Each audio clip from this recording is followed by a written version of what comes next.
l'équipe du soir est désormais diffusée de 23h à 1h. D'où est venue cette décision de modifier l'horaire de l'émission? Il y a un enjeu économique. Notre responsable d'audience est Jérôme Saporito, le patron de la chaîne, pense qu'il y a une tranche à occuper. Et dans la façon dont les gens consomment la télé en général, plus tu viens dans la nuit, plus la consommation est individuelle et plus c'est masculin. Cela peut être intéressant pour les annonceurs, qui s'intéressent surtout au score sur cible plutôt qu'à l'audience globale. La seule inconnue, et on va un poil tâtonner, c'est sur comment on occupe les 2 heures. Mais tu revisites ta propre émission, donc c'est toujours intéressant. Comment se passe la préparation des débats en amont? Généralement, les chroniqueurs sont prévenus dans l'après-midi. Je leur envoie un petit mail, avec les libellés des questions et un petit texte pour justifier le choix des sujets.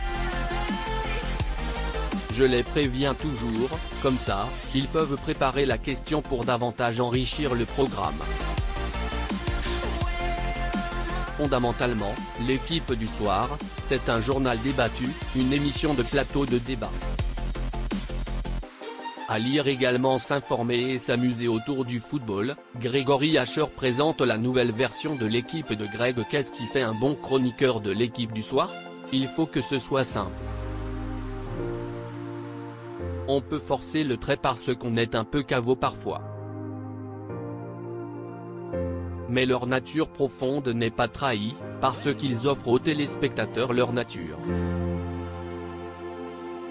C'est une langue, une manière de parler et un œil, une manière de voir. C'est le fond et la forme en fait. C'est quelque chose d'un peu personnel.